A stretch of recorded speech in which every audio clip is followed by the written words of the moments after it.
Are you looking to file the income tax returns on your own? Now that the income tax portal has become much more user-friendly, I would like to share a few pointers which will help you with three things.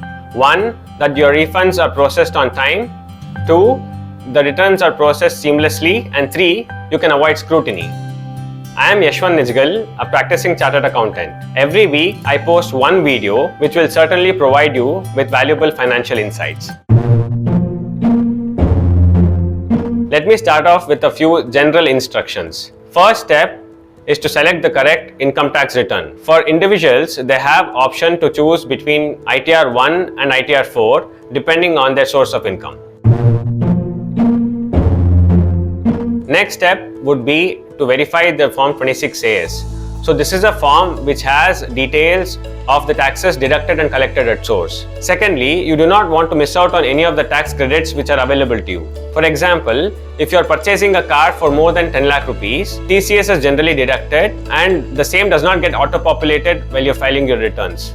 So make sure that you pick up these details from the 26AS and manually input it while filing the returns.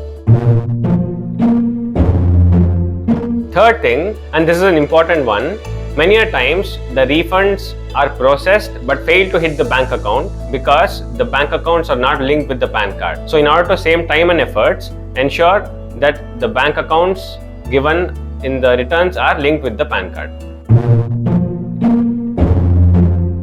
Now let's get into the first head of income, which is salaries. So if you have had multiple employers during the year, make sure that income from all employers are declared while filing your returns. Next, while claiming deductions, you need to keep a couple of points in mind. One, that you maintain documentary evidence for all the deductions which have been claimed. And two, that you are aware of the provisions of Income Tax Act with respect to these deductions. For example, many of the assessees claim HRA as per the amount mentioned in the Form 16. But one also needs to be aware of the restrictions which have been imposed in Section 1013A. This is to ensure that you don't end up paying additional taxes and penalties at the time of scrutiny.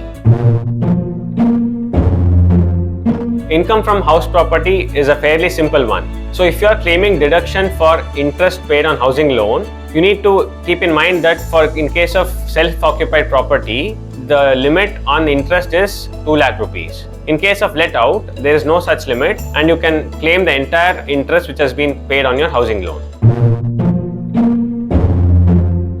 This is an interesting one. An individual is allowed to have only 2 self-occupied properties. For example, if a person has 4 properties, he can declare only 2 as self-occupied, and on the other 2, he will have to pay taxes on something called as notional rent. What I mean by notional rent is basically the rent which he would receive if the property is let out.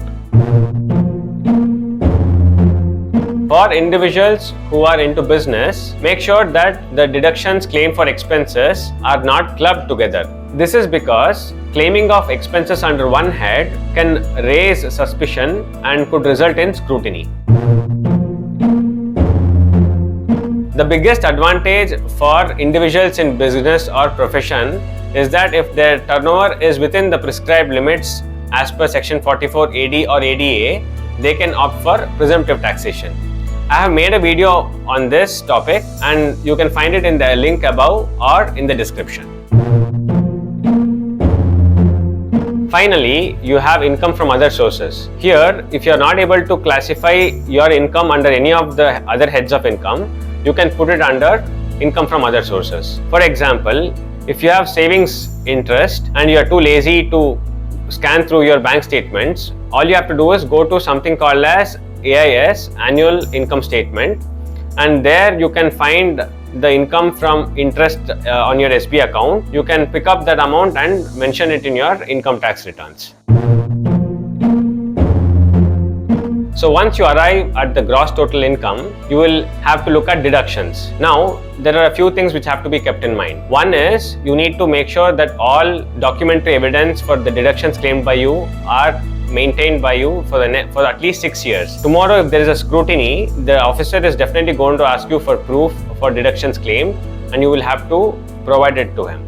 Second, don't claim excessive deductions just to save on a little tax liability, because this can have multifold effect later on.